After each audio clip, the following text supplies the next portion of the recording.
శ్రీ మహాగణాధిపతయే నమః. శ్రీమాత్రే నమః.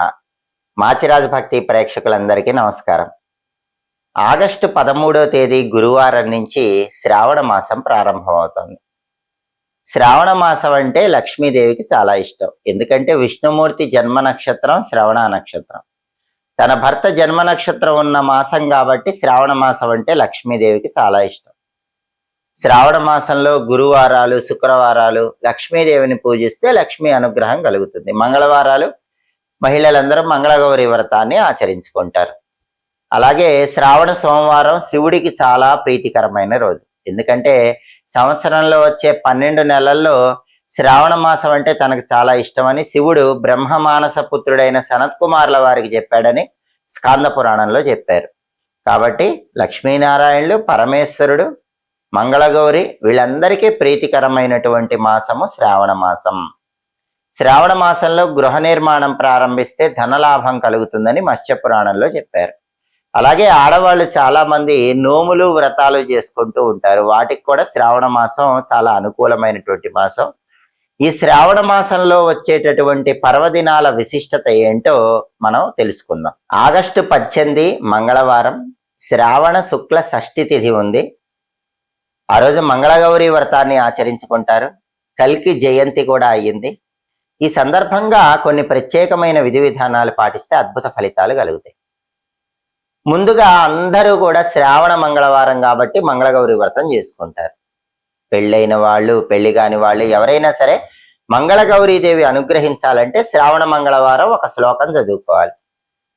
ఆ శ్లోకం గొప్పతనం ఏంటండి అంటే అత్రి మహర్షి భార్య అనసూయ సతీ సావిత్రికి ఆ శ్లోకం చెప్పింది. ఆ శ్లోకం చదవటం వల్ల యమధర్మరాజు యమ పాశం నుంచి సతీ సావిత్రి తన భర్త ప్రాణాలు కాపాడుకుంది. అంటే భర్తకున్న అపమృత్యు దోషాలు పోగొట్టే శ్లోకం అది. ఆ శ్లోకాన్ని శ్రావణ మంగళవారం పెళ్ళైన ప్రతి ఆడవాళ్ళు కూడా తప్పనిసరిగా చదువుకోవాలి. ఇంట్లో దీపం పెట్టాక ఆ శ్లోకం చదువుకుంటే భర్తకు దీర్ఘాయుర్దాయం కలుగుతుంది, భర్తకు చక్కటి ఆరోగ్యం చేకూరుతుంది. ఆ శ్లోకం ఏంటంటే మంగళే మంగళాధారే మాంగళ్యే మంగళప్రదే మంగళార్థం మంగళేసి మాంగళ్యం దేహిమే సదా. ఇది శ్లోకం. మంగళే మంగళాధారే మాంగళ్యే మంగళప్రదే మంగళార్థం మంగళేసి మాంగళ్యం దేహిమే సదా. ఈ శ్లోకం చదువుకుంటారు. గౌరీదేవి అనుగ్రహం కలుగుతుంది. అయితే శ్రావణ మంగళవారం గౌరీదేవికి ఒక్కొక్క నైవేద్యం సమర్పిస్తే ఒక్కొక్క రకమైన ఫలితం వస్తుందని పౌరాణిక గ్రంథాలన్నీ తెలియజేస్తున్నాయి. కాబట్టి మీకు ఏ సమస్య ఉందో ఆ సమస్య బట్టి శ్రావణ మంగళవారం గౌరీదేవికి నైవేద్యం సమర్పించండి. ఆ సమస్య నుంచి బయటపడచ్చు. ఒక్కొక్క ప్రయోజనం కోసం ఒక్కొక్క నైవేద్యం పెట్టాలి. శాస్త్రం ఏం చెప్పిందంటే శ్రావణ మంగళవారం కొబ్బరికాయ కొట్టి కొబ్బరికాయ ముక్కలు గౌరీదేవికి నైవేద్యం పెడితే సకల మనోభీష్టాలు నెరవేరుతాయి. మనసులో ఉన్న కోరికలన్నీ తొందరగా నెరవేరుతాయి. అలాగే అప్పాలు గౌరీదేవికి నైవేద్యం పెడితే దీర్ఘ సుమంగళి తత్వం కలుగుతుంది. అరటిపండ్లు నైవేద్యం పెడితే వంశ వృద్ధి కలుగుతుంది. అంటే పిల్లలకి పిల్లలు, వాళ్ళకి పిల్లలు, అలా వంశం అనేది ఉద్ధరింపబడాలంటే శ్రావణ మంగళవారం గౌరీదేవికి అరటిపండ్లు నైవేద్యం పెట్టాలి. అలాగే శ్రావణ మంగళవారం సందర్భంగా చక్కెర పొంగలి గౌరీదేవికి నైవేద్యం పెట్టి ప్రసాదంగా తింటే ధనధాన్య వృద్ధి ఏర్పడుతుంది. అదేవిధంగా పెరుగన్న నైవేద్యం పెడితే కుటుంబంలో ఐకమత్యం పెరుగుతుంది, కుటుంబ సభ్యుల మధ్య గొడవలు తగ్గిపోతాయి. పులిహోర నైవేద్యం పెడితే విఘ్నాలు తొలగిపోతాయి. ఒక పని ప్రారంభించినప్పుడు పనిలో ఆటంకాలు రాకూడదు, విఘ్నాలు రాకూడదు. ఆ విఘ్నాలు తొలగిపోవాలంటే, విజయ సిద్ధి లభించాలంటే పులిహోర శ్రావణ మంగళవారం గౌరీదేవికి నైవేద్యం పెట్టాలి. అలాగే లడ్డూలు నైవేద్యం పెడితే మనోరథ సిద్ధి కలుగుతుందని శాస్త్రాల్లో చెప్పారు. మనోరథ సిద్ధి అంటే ఏంటి? మనస్సులో ఏదైనా బాగా తీవ్రమైన కోరిక ఉంటే, అభీష్టం ఉంటే అది తొందరగా నెరవేరుతుంది. అయితే అది మంచి అభీష్టం అయి ఉండాలి, ధర్మ మార్గంలో నెరవేరే కోరిక అయి ఉండాలి. అది నెరవేరాలంటే లడ్డూలు నైవేద్యం పెట్టాలి. అలాగే బూరెలు నైవేద్యం పెడితే సంపదలు కలుగుతాయి. సంపదలు వచ్చి పడాలన్నా, శుభాలు కలగాలన్నా శ్రావణ మంగళవారం బూరెలు గౌరీదేవికి నైవేద్యం పెట్టాలి. అలాగే మోదకాలు వినాయకుడికి సమర్పిస్తాం, కానీ శ్రావణ మంగళవారం గౌరీదేవికి మోదకాలు పెడితే బాగా కష్టమైన పనుల్లో వచ్చే విఘ్నాలన్నీ తొలగిపోతాయి. కష్టమైన పనులు సులభంగా పూర్తి కావాలంటే మోదకాలు గౌరీదేవికి నైవేద్యం పెట్టాలి. అలాగే బెల్లము, కొబ్బరి కలిపి గౌరీదేవికి నైవేద్యం పెడితే దాంపత్యంలో అనుకూలత. భార్యాభర్త ఎప్పుడు కొట్టుకుంటుంటే గొడవలు తగ్గాలంటే బెల్లము, కొబ్బరి కలిపి గౌరీదేవికి శ్రావణ మంగళవారం నైవేద్యం పెట్టాలి. అలాగే పానక నైవేద్యం పెడితే మానసిక అశాంతి తొలగిపోతుంది. పెద్ద కష్టం ఉంటే ఆ పెద్ద కష్టం నుంచి బయటపడచ్చు. వడపప్పు నైవేద్యం పెడితే ఐశ్వర్యం వస్తుంది, సర్వ సంపదలు వస్తాయి.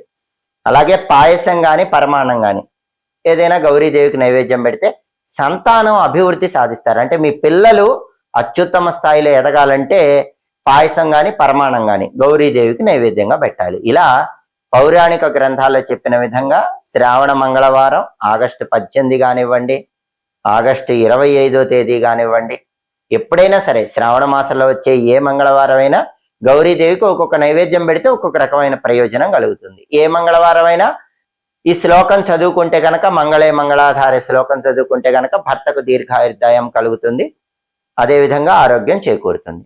అయితే ఆగస్టు 18 మంగళవారానికి ఉన్న ప్రత్యేకత ఏంటంటే ఆ రోజు శ్రావణ శుక్ల షష్ఠి తిథి అయింది. అంటే శ్రావణ మాసంలో 6వ రోజు ఆగస్టు 18 మంగళవారం. శ్రావణ శుక్ల షష్ఠి తిథి రోజు ఏం చెయ్యాలి? సూపౌదన వ్రతాన్ని ఆచరించాలి. సూపౌదన వ్రతం అంటే ఏంటి? ఒక ప్రత్యేకమైన నైవేద్యాన్ని శివుడికి సమర్పిస్తే దాన్ని సూపౌదన వ్రతం అంటారు. ఏ నైవేద్యం సమర్పించాలి? గోధుమ నూకతో చేసిన నైవేద్యాన్ని శివుడికి సమర్పించాలి. లేదా సూపౌదన అంటే పప్పు కలిపిన అన్నము అని అర్థం. అన్నంలో పప్పు కలిపి ఆ పప్పు కలిపినటువంటి అన్నాన్ని లేదా పొలగాన్ని శివుడికి నైవేద్యం పెట్టాలి. గోధుమ నూకతో చేసిన పదార్థాలు కానీ, పప్పు కలిపినటువంటి అన్నం కానీ, పొలగం కానీ ఏదైనా శివుడికి నైవేద్యం పెడితే దాన్నే సూపౌదన వ్రతం అంటారు. ఇది ఎందుకు చేయాలి?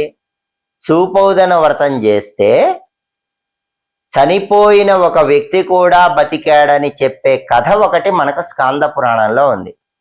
స్కాంద పురాణంలో ఒక వ్యక్తి చనిపోయినప్పుడు ఆ వ్యక్తి భార్య తల్లి, అంటే ఆ వ్యక్తి అత్తగారు ఒకానొక సమయంలో సూపౌదన వ్రతం పేరుతో శివుడికి నైవేద్యం పెట్టడం వల్ల ఆ వ్రత ఫలితాన్ని ధారపోస్తే చనిపోయిన వ్యక్తి తిరిగి బ్రతికాడని స్కాంద పురాణంలో కథ చెప్పారు. ఇది కథ ఎక్కడ చెప్పారు? స్కాంద పురాణంలో చెప్పారు. కాబట్టి కలియుగంలో అలా జరగకపోయినా అపమృత్యు దోషాలు పోగొట్టుకునే శక్తి, ప్రమాదాలు గండాలు పోగొట్టుకునే శక్తి మనకు లభించాలంటే సూపౌదన వ్రతం సందర్భంగా ఈ ప్రత్యేకమైన నైవేద్యాన్ని పరమేశ్వరుడికి సమర్పించాలి. అది శ్రావణ శుక్ల షష్ఠి ఆగస్టు 18వ తేదీకి ఉన్న ప్రత్యేకత. అలాగే ఆగస్టు 18వ తేదీకి ఇంకో ప్రత్యేకత కూడా ఉంది. అదేంటంటే కల్కి జయంతి. కల్కి జయంతి అనగానే సాధారణంగా అందరికీ వచ్చే అనుమానం, సందేహం ఏంటంటే, ఏమండి కల్కి అవతారం ఇంకా రాలేదు, కల్కి జయంతి ఏంటండి అని చాలా మందికి సందేహం వస్తుంది. అయితే అవతార పురుషుల జయంతి అంటే వాళ్ళు అప్పటికే అవతరించి ఉండాలని శాస్త్రాల్లో లేదు. భవిష్యత్తులో వాళ్ళు అవతరించబోయే రోజును కూడా మనం ముందుగానే జరుపుకోవచ్చు.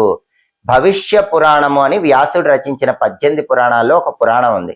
ఆ భవిష్య పురాణంలో ఏం చెప్పారంటే, భవిష్యత్తులో శ్రావణ మాసం శుక్లపక్షం షష్ఠి తిథి రోజు కల్కి భగవానుడు జన్మిస్తాడు. విష్ణువు 10వ అవతారం కల్కి అవతారం శ్రావణ శుక్ల షష్ఠి తిథి రోజు జరుగుతుందని భవిష్య పురాణంలో రాసుంది. అందువల్ల శ్రావణ శుక్ల షష్ఠిని ఆయన ఇంకా రాకపోయినా కూడా కల్కి జయంతిగా మనం జరుపుకోవాలి. జరుపుకోవటం అంటే ఏం చేయాలి? విష్ణుమూర్తిని పూజించాలి, దగ్గరలో ఉన్న విష్ణు ఆలయానికి వెళ్ళాలి. అలాగే మంత్రశాస్త్రంలో కల్కికి సంబంధించి ఒక మంత్రం ఇచ్చారు. ఇంట్లో దీపం పెట్టాక ఆ మంత్రం చదువుకోవాలి.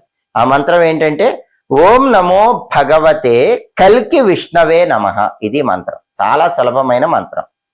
అవతారం రాకముందే ఈ మంత్రం ఎందుకు చదవాలండి అంటే, శ్రీ మహావిష్ణువు కల్కి అవతారంలో రాబోతున్నాడు. ఆయన అనుగ్రహం కలిగి మనకి సమస్త శుభాలు కలగాలన్నా, శత్రుబాధలు పోవాలన్నా, దిష్టి దోషాలు పోవాలన్నా, ఆరోగ్యం బాగుండాలన్నా కల్కి జయంతి సందర్భంగా దీపం పెట్టాక ఆ మంత్రం చదువుకోవాలి. ఆ మంత్రం ఏంటంటే ఓం నమో భగవతే కల్కి విష్ణవే నమః. ఇది మంత్రం. చాలా సులభమైంది, శక్తివంతమైంది. ఇంట్లో దీపం పెట్టాక 21 సార్లు కానీ 11 సార్లు కానీ కల్కి జయంతి సందర్భంగా ఆగస్టు 18వ తేదీ శ్రావణ శుక్ల షష్ఠి మంత్రం చదువుకోండి. మీకున్న సమస్యల నుంచి బయటపడవచ్చు. కాబట్టి ఆగస్టు 18 మంగళవారానికి 3 ప్రత్యేకతలు ఉన్నాయి. మొదటి ప్రత్యేకత అందరూ పాటించేది శ్రావణ మంగళవారం, మంగళగౌరి పూజ. కాబట్టి అందరూ మంగళగౌరి దేవికి నైవేద్యాలు పెట్టడం, శ్లోకం చదువుకోవటం చేయండి. రెండో ప్రత్యేకత శ్రావణ శుక్ల షష్ఠి. స్కాంద పురాణంలో చెప్పిన సూపౌదన వ్రతం పేరుతో శివుడికి ప్రత్యేకమైన నైవేద్యం పెట్టాలి. మూడో ప్రత్యేకత కల్కి జయంతి. కాబట్టి ఆ రోజు కల్కి మంత్రం చదువుకోవాలి. ఇవి ఏవి పాటించినా కూడా విశేషమైన శుభ ఫలితాలు సిద్ధింపజేసుకోవచ్చు. సంవత్సరంలో వచ్చే 12 నెలల్లో శ్రావణ మాసానికి ప్రత్యేకమైన ప్రాధాన్యత ఉంది. శ్రావణ మాసంలో ప్రతిరోజు పూజలు ఎలా చేసుకోవాలి, శ్రావణ మాసం మొత్తం ఎలా పూజలు చేసుకుంటే అదృష్టము ఐశ్వర్యం కలుగుతుంది, దీనికి ప్రమాణం ఎక్కడుంది అని చాలా మందిలో సందేహం ఉంటుంది. శ్రావణ మాస పూజల గురించి ఏ పురాణాల్లో చెప్పారు అనే అనుమానం చాలా మందిలో ఉంటుంది. స్కాంద పురాణం, భవిష్య పురాణం, నారద పురాణం, ఈ 3 పురాణాల్లో కూడా శ్రావణ మాసం గొప్పతనం గురించి చెప్పారు. కాబట్టి ఈ 3 పురాణాల్లో చెప్పిన విధంగా శ్రావణ మాసంలో ప్రతిరోజు ఏ పూజలు చేసుకుంటే శ్రావణ మాసం పూర్తయిన తర్వాత లక్ష్మీదేవి, నారాయణుడు, పరమేశ్వరుడు, సమస్త దేవతల అనుగ్రహం కలిగి జీవితం అద్భుతంగా మారిపోతుందో తెలియాలంటే మాచిరాజు భక్తి ఛానల్ తప్పకుండా చూడండి. మా వీడియోస్ మీకు నచ్చినట్లయితే మా ఛానల్ లైక్ చేయండి, కామెంట్ చేయండి. మా ఛానల్ వీడియోస్ 10 మంది మిత్రులకు షేర్ చేయండి. మా ఛానల్ సబ్స్క్రైబ్ చేసుకోండి. పక్కనున్న బెల్ సింబల్ నొక్కటం మాత్రం మర్చిపోకండి. సర్వే జనాః సుఖినో భవంతు. స్వస్తి.